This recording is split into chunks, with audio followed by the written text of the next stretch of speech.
So coming up in this video, we take a look at cow 812. This is her first revisit after the trim we did on her Monday, where we applied 2 blocks and 2 bandages. How is she doing right now? Well, stick around because you're about to find out.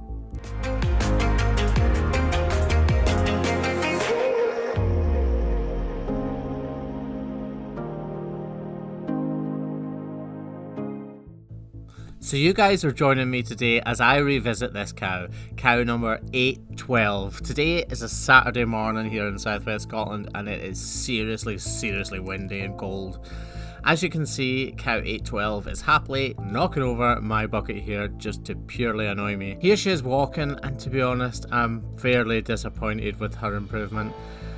I think there is a very slight improvement, but it is slight indeed. And when we get her in the crush, you're going to see exactly why that improvement is so slight.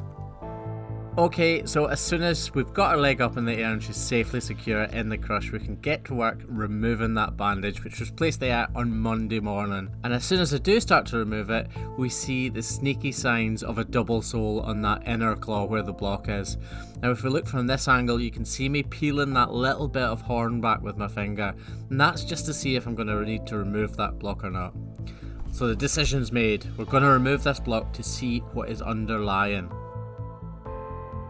And as soon as it is removed, we can tell that she's got a double sole of some sort, so we need to remove all of the overburdening horn and really open up that lesion to the elements. If we don't remove the overburdening horn, it'll never ever cure. And later on, we're going to worry about getting a block onto this foot somehow to try and get the weight off that area as well as off the other claw, which was the problem in the first place.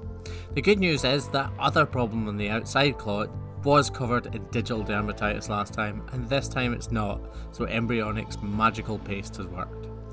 So I'm using half a horseshoe in this. It's actually a TP horseshoe. They call them iron blocks, and I'm using that because I can actually avoid that area that is really tender and open. If we look at this view, you can see it just goes round the outer edge of that inner claw, and that's where the weight bearing surface is on that claw. I didn't quite get enough glue in, so that is me injecting glue into the back of it to make sure that it doesn't come off at all. Right, on to the next claw. Once her foot's up in the air, we'll get the bandage off, which we placed there again on Monday morning. We'll give it a clean and we'll see what the crack is with this claw.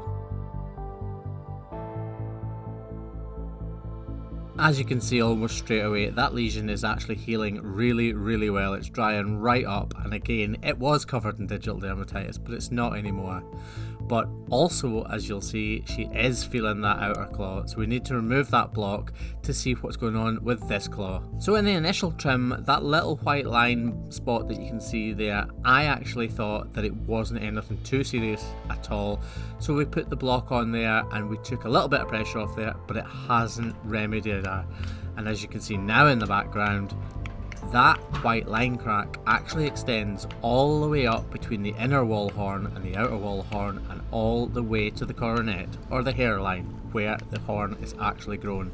So we need to remove every little bit of overburdening horn because it doesn't flex. And the inner portion of the foot is actually really swelling because of the infection which has been there, and if it doesn't flex and there's swelling on the inside, obviously that is causing extreme pressure and therefore pain.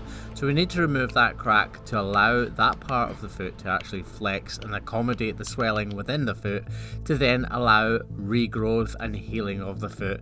Unfortunately, we won't be able to put a block on this foot, but I am really hopeful that because she's on a straw bed, we can actually get her to come good. So as she exits the crush here, you can see she is walking slightly better than she was during the last visit, but she is clearly still not walking well enough at all to join the herd. So she'll go back into her pen for the next week until I can revisit her next Monday. It's absolutely so essential that this cow feeds herself up and gets her immune system strong enough to overcome these hardships. This next week is critical for this cow, and I really hope that she spurs herself on and really feeds herself up to get over these infections. I truly believe that we can get her completely back on her feet and in with the herd within the next couple of weeks, so here's hoping, guys. Myself, the farmer, and the dairyman are doing everything we can to ensure her comfort and really promote the healing prospects for this cow. So check back in a week or so to see how her progress is then.